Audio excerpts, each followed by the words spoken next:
Jeg havde 2 storebrødre, som i begyndelsen af 50'erne lavede en mærkelig jernbane. Og jeg var så lille, så jeg var ikke rigtig inde. Altså sådan som 7-8-årig, så får man ikke lov til at røre ret meget, vel. Altså jeg fik da set en hel del af det, og en stor bane på den størrelse. Da vi så skulle lave en bodeling en gang i 70'erne eller 80'erne eller sådan noget, så fik jeg så en fjerdedel af banen faktisk. Så interessen har været der. Men jeg har en søn, som ikke interesserer sig en skid for den slags, vel. Altså han vil spille computerspil, og det vil han rigtig god til. Så vil han lave rollespil ude i skoven, og det er han også vældig god til. Så det med at sidde og nørkle med nogle små skinner og nogle tog, det var ikke noget, som interesserer ham.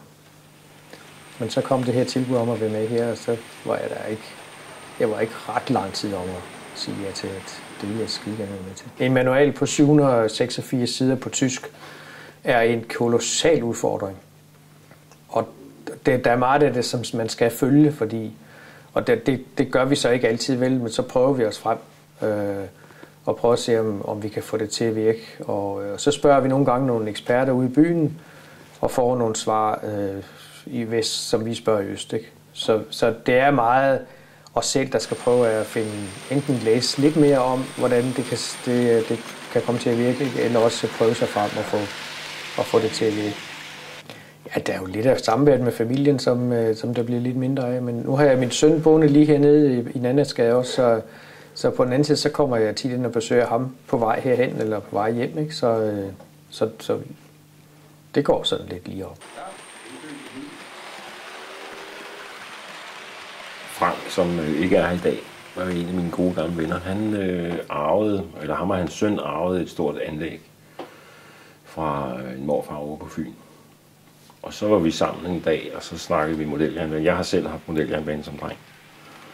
Og den har så stået op i en stor kasse op på loftet en gang, så åbner man kasserne og kigger ned i dem og tænker, ej, hvor er det fedt og sådan noget. Men det har ikke rigtig været, jeg har ikke haft plads og tid. Og vi har en søn, men han har aldrig interesseret sig for det.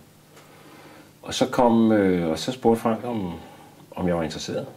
Så jamen, det er jeg. Og så skaffede han lokaler, de lokaler, vi er i her nu. Og det var, ja, det var sådan udgangspunktet. Altså, modeljernbanen, der er en stor udfordring, hvis man skal i hvert fald køre det skalaforhold, vi kører. At det kræver noget plads, og man skal have det til at kunne stå fast, og det har vi så fået her. Det var sådan, det startede. Det er jo et 3. år, vi går i gang med nu. Jeg mener, 3. år, ja, vi går i gang med. Jeg havde et stort anlæg, et pænt stort anlæg, da jeg var dreng. Og det synes jeg var sjovt. Også bygge. Altså det der med at bygge huse og få strømmen til at virke og sådan noget. Nørkle med sådan nogle ting, det kan jeg godt lide. Det var sammen med min far i starten, men han... det var... men efterhånden mere og mere mig selv kun. Og det var ikke sådan, han ikke interesserede sig for det, men han var flygtig i sine interesser, så fik han andre, så lavede han andre ting, og film og sådan noget der. Men altså, han var altid i nærheden, kan man sige, ikke? Så da jeg så fik en dreng, der i den, altså sådan kom i den alder, så prøvede jeg sådan at introducere det, men altså, det var... Altså, når man først giver børnene en Commodore 64, eller jeg tror faktisk, det var en Amiga 500, der var hans første, ikke?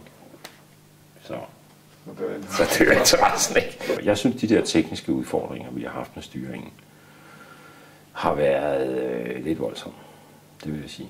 Altså det havde jeg ikke forestillet mig. Jeg havde forestillet mig godt nok, at det var svært, men jeg havde ikke forestillet mig, at det var så irriterende at gå til.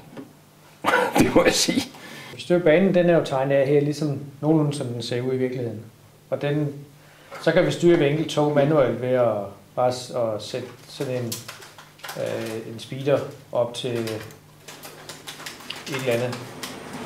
Så kører det tog i princippet 70 km/t. Og det kan man jo så køre rundt på banen med, og det kan man også gøre med 2-3 andre tog på samme tid. Men det kan jo ret nemt ske, at de støder sammen. Så der skal man virkelig have tungen lige i munden, hvis man kører med flere tog end 2-3 stykker, ikke? Så bliver det helt uoverskueligt. Det er så køreplan, farplan. Og så kører toget, det ene af togene. Og det er jo styret af tid. Der ligger en tidskode inde bagved, og den er også svær at styre, har det vist sig. Så nu styrer det, nu kører det andet tog så på 20012, tror jeg nok. Og de gange, hvor toget så sådan, næsten går i stå, det er fordi nu har det kørt et stykke, og så standser det der skete derovre. Det vil sige, nu er det på ret kurs. Det her stopper lige nu, og det der kører ind der.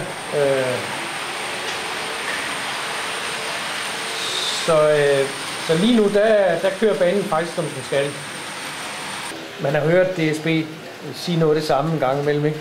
Men det har vi altid grinet af sagt. Det er fordi, de kan finde ud af det. Nu har vi fået en lille smule mere respekt for DSB. Måske.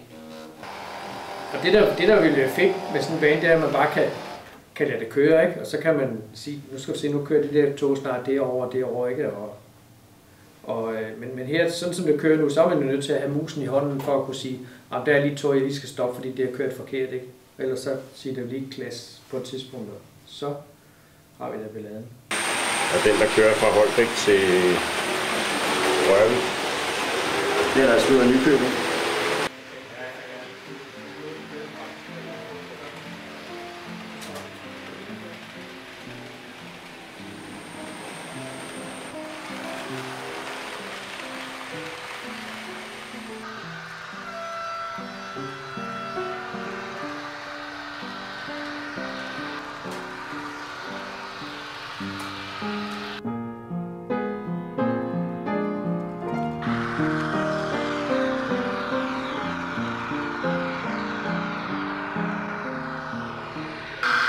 Prøv lige at trække sig selv fri.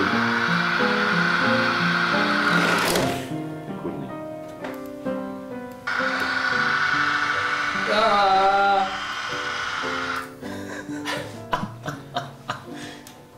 Åh, kæft, man.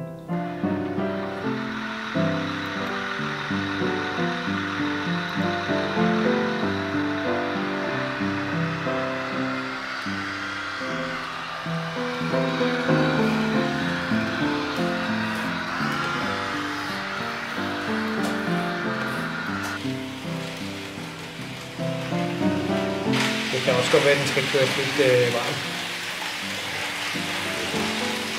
Altså, der skal slides lidt i bunden.